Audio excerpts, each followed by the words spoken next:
Good morning. I'm so pleased to be here today. I'm going to give you a quick whirlwind tour of what ARM is bringing in the NFV ecosystem and what value we're bringing and why it matters, why you should care. So let's get to it. Here we go. Thank you. So it took us 22 years to ship the first 50 billion chips based on ARM technology. And I'll never forget the first time I heard of ARM when I was supporting real-time operating systems back in the early 90s, and I had the chance to compete for an operating system win on a device called the Apple Newton. I'm dating myself on that. But in the last 5 years, the next 50 billion, we estimate, was shipped. And we have a bold vision of the future where that's going to, with the advent of IoT, our move into big iron and servers and networking, that's going to rapidly accelerate. And we're going to be present from the tiniest sensors to the servers in the cloud. And IoT is a big part of that vision. We have a bold prediction that by 2035, 1 trillion IoT devices will be shipped. And by that year, the annual investment and spend on IoT, we believe, will be $1 trillion annually. And we figure to be present and be delivering value very prominently in this equation, as you can see here. And in order to have the infrastructure behind that, there's going to have to be a lot of new innovation in the network infrastructure and cloud infrastructure. And this is our vision of what that looks like. We use the term the intelligent flexible cloud. Oh, I'm sorry, I went too far. The intelligent flexible cloud, it's the same concept as fog computing, mobile edge compute. It's the idea that intelligence needs to be driven deep into the network and delivered to where it's needed to get the quality of service, to get the low latency that's required. And this slide shows some numbers that identifies the value that ARM is bringing. It's about density and efficiency. And when we say density and efficiency, we're talking about compute density. And what I mean by that is we're already today showing that on certain workloads, we can get 2 times the compute density out of the same socket, out of the same 1U box, out of the rack than conventional servers. And we plan to be 3x or higher by 2020. We're also delivering a lot of innovation under the hood for accelerating workloads. And we've seen real POCs where we've been able to achieve 10x performance over running workloads and software with the innovation delivered by the ARM ecosystem. Greater memory bandwidth, so on and so forth. And so efficiency on power, efficiency on dollars, efficiency on compute density. And when we look at this vision of the cloud, it used to be that all the intelligence was at the core and at the edge. And again, we see that that's going to need to change. That intelligence is going to need to drive into different points within the network. And the ARM ecosystem is uniquely positioned to deliver value here because, we don't make the chips, our SoC vendors make the chips, and they combine the right combinations of compute, acceleration, and storage for those different kinds of workloads at different points within the network. And the challenge for the operators, when you look at the numbers on the bottom of the screen, the low latency requirements, the incredible increase in bandwidth, a lot of these are going to have to be delivered. A lot of this increased capacity is going to have to be delivered in existing facilities with a fixed power envelope, fixed real estate. And so when we say that we're going to be able to deliver more compute density, more capacity, accelerated workloads out of the same racks, that's what's going to be key in delivering that value. And we intend to deliver on that promise. And of course, we're going to secure that network end to end. I mean, we've been known for providing security in the client devices and now in IoT for decades with our unique ARM Trust Zone technology, and we're expanding upon that. You may have read that ARM was part of an investment in a $100 billion vision fund that's being put together, and their vision there is to secure the billions of super intelligent devices, artificial intelligence exploding from end to end, and that's what we plan to deliver. There we go. Now, coupled with that, we've got to make sure that the ecosystem is there. And it starts with Linaro.org, which is an organization that we helped form 7 years ago. Hundreds of engineers, member companies from the ARM ecosystem and from the end user community that work together every day across the globe to make sure that the kernel, the tool chain, the virtualization technology, the technologies for home gateways, for networks, for servers are all there defining the standards. We've defined standards for ARM servers that make them, boot and define their devices as you expect. We want our ARM servers to be boring in the sense that they just work as you expect them to work, and our innovation will come through under the hood. And we build up on that by making sure that the middleware and the operating system, the virtualization technology is there, and now focusing as well on the applications, getting the VNFs onboarded.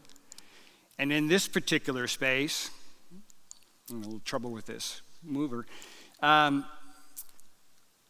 the beginning of OPNFV, we formed a project called ARMBand that I run, and the goal of ARMBand is to make OPNFV multi-architecture.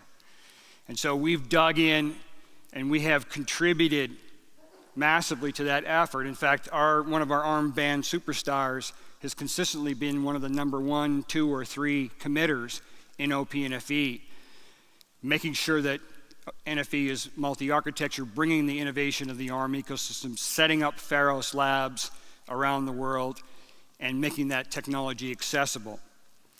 And we've also joined ONAP and FDIO and CORD.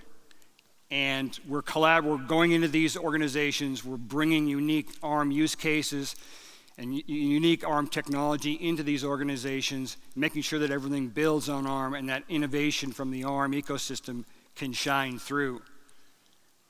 And I also wanted to mention that in the Linux kernel, it's consistently that the ARM ecosystem with Linaro is in the top 4 of contributors to the Linux kernel. So we're doing what we need to do to make sure that the ecosystem is there. We're in the relevant consortia, and we're making it happen.